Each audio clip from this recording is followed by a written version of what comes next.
Hello and welcome to our channel. I am Fausto Botelho, broadcasting from Brazil, and here we use our experience in technical analysis and try to extract logical indications about the future behavior of the crypto prices. Nowadays, as I've been showing in previous videos, we have to talk about the stock market in the US because I think there's a crash going on. We're in the eve of a huge crash in the US, and by crash I mean the stock market in the US should drop some 35% more or less, and that could happen very fast. As I said in the beginning, in the previous videos, eventually Bitcoin is going to be perceived, Bitcoin and the cryptos will be perceived as a store of value, but not in the beginning. Whenever it happens, and as I said, it can happen very quickly. We've had other times like recently in 2008, and also in 1987, and yes, in 1929 as well, when the market felt like 30% in a couple of weeks or maybe days. So at the beginning, I think Bitcoin might suffer. So I'm basically going to show you guys why I think the crash is evolving, and we're going to take a look in Bitcoin, see what are the odds that what I said really happened. So going to the charts, I want to show you the S&P, which is the guy that rules the world, as I used to say.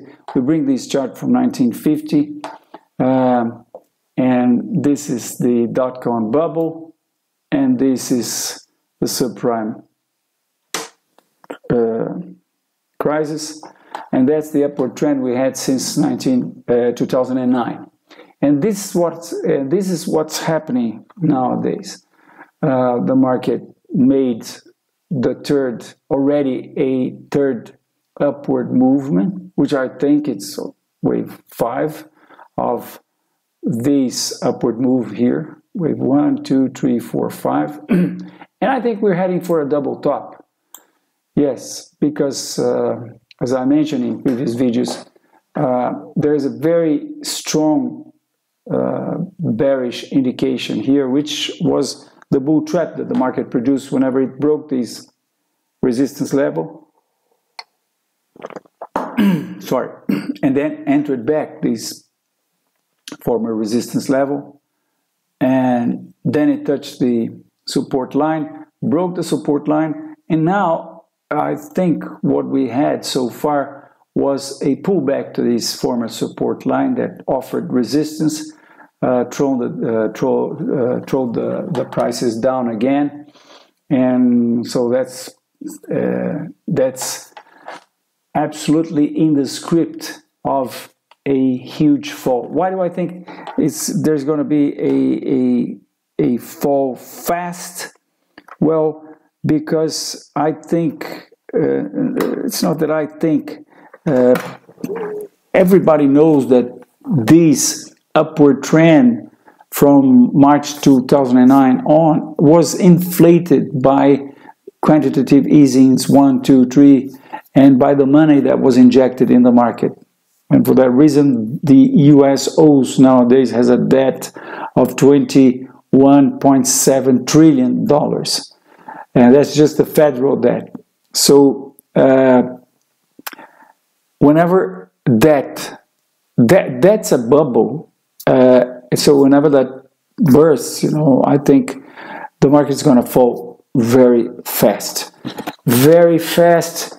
It would be, we have something to base our, it should happen, I think it could happen something like that, in which in the subprime, in October, the beginning of October, the market felt 32.6% in 21 days. So I think maybe it doesn't happen that way, but I think there's a good possibility that we do have the market going down very fast. So this is the first Fibonacci level of the upward movement, started here in March 2009. So I've drawn Fibonacci here from here to here, and the first Fibonacci correction level would be down here, which would mean a fall of about 34.6%. So the Nasdaq is doing something very similar. It didn't, well, it double topped, but even though, because I'm showing you here the Nasdaq nominal, while I was showing you the S&P corrected by inflation with the CPI.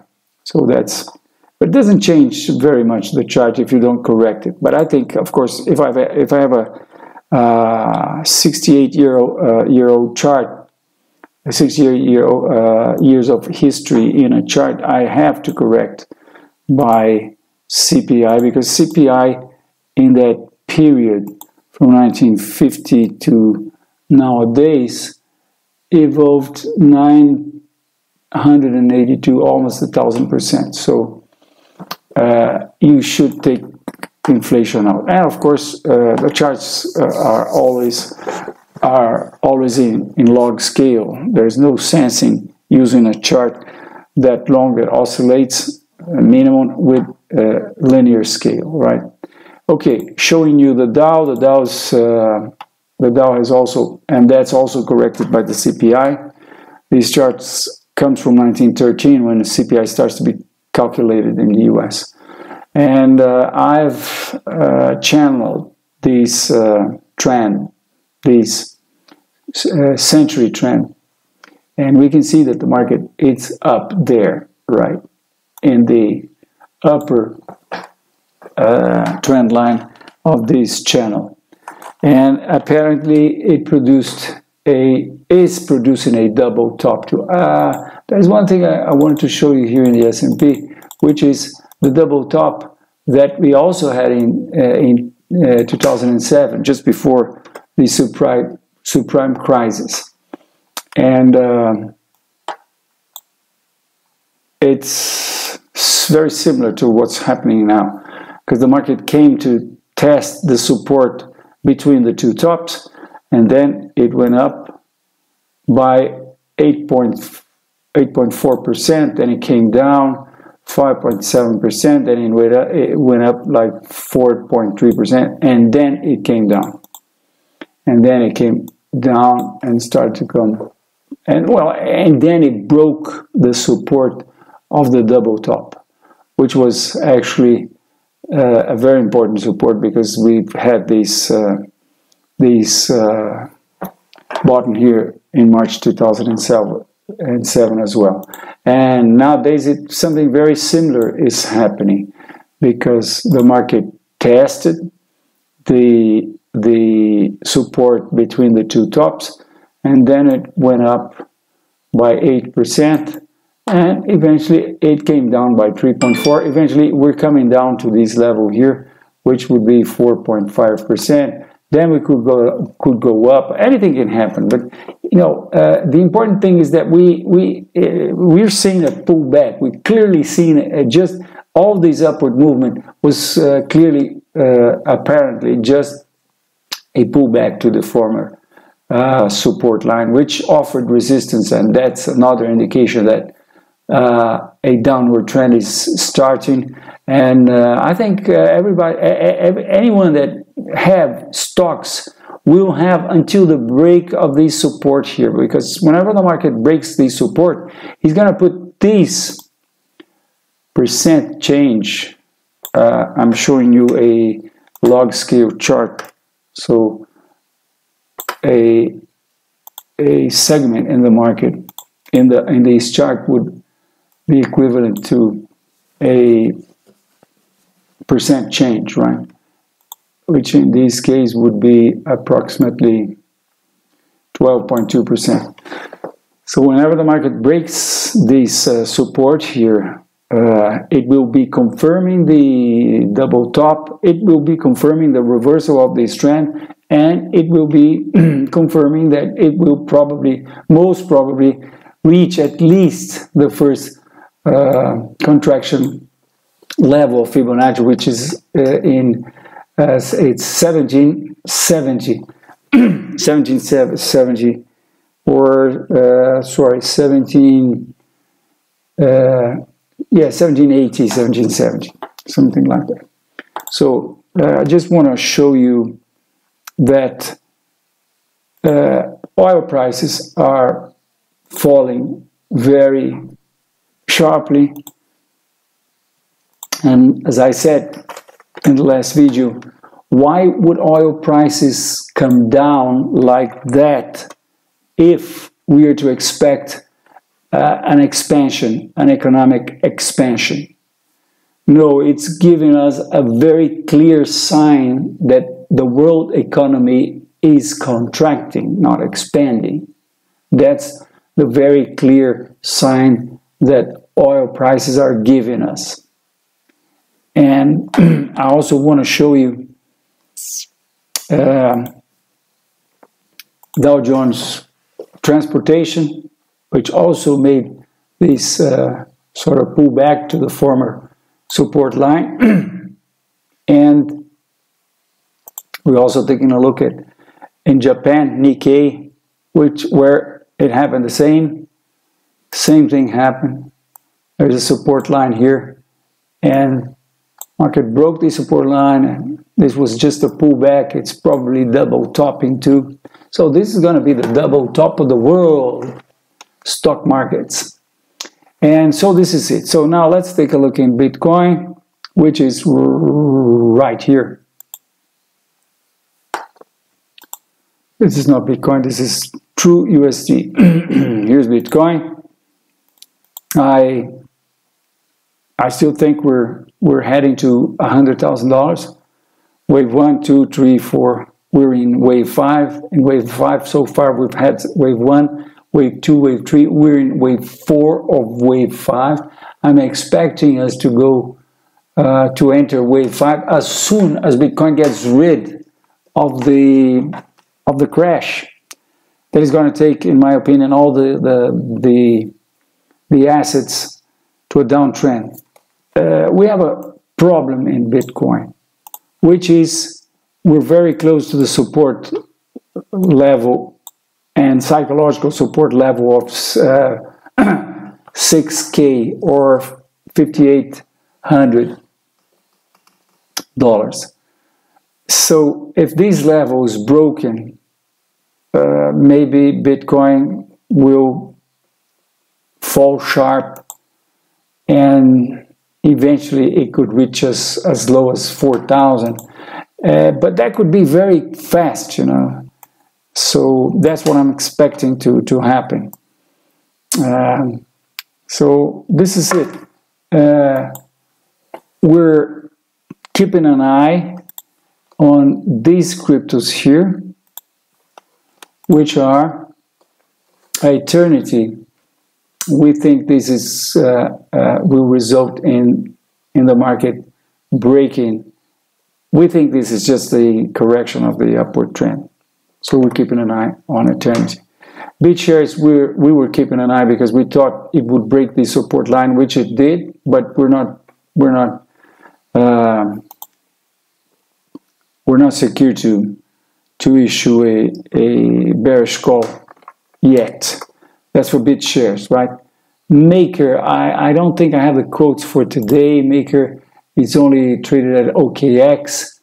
We're covering OKX, but well, I think that's what's happening. But there's very little liquidity on Maker. We're following it because we think that is a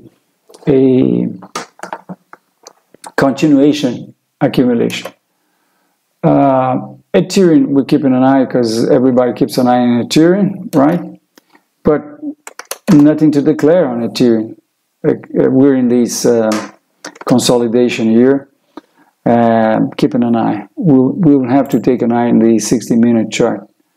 And in the 60-minute chart and the hourly chart, well, it could be a flag or it could be a reversal. Nothing to say about it.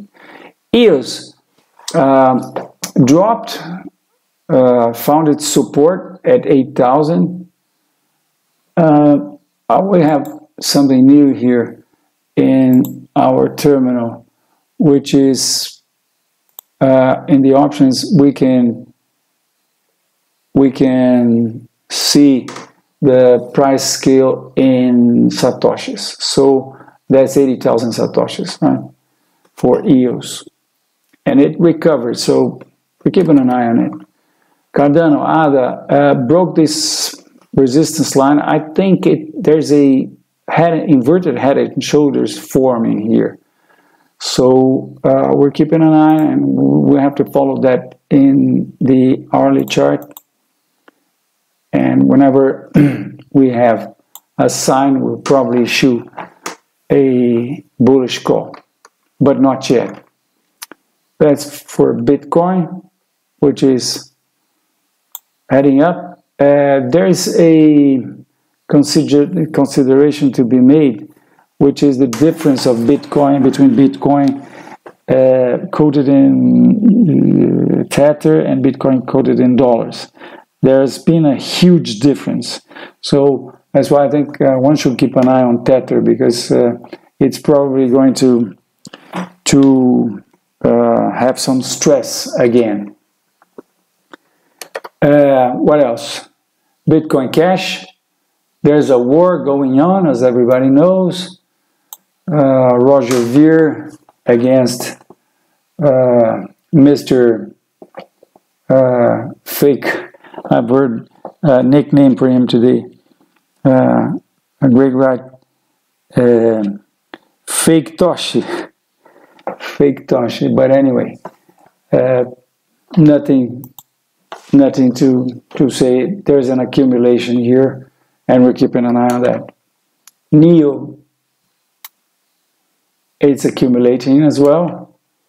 Nothing to say about NEO. OMI's Go also in an accumulation, but it broke this potential resistance line, so we're keeping an eye on this correction here to see.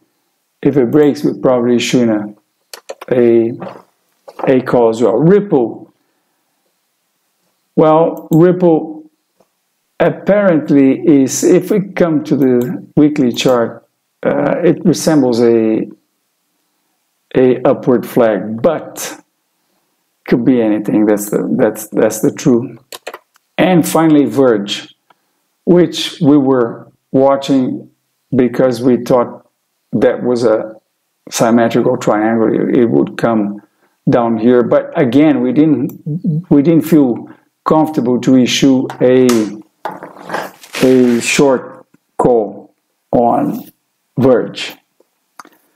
So this is it, my friends. If you like what you've seen, please give us a thumbs up. Consider please subscribing, and hit the bell if you want to be advised whenever we have new videos.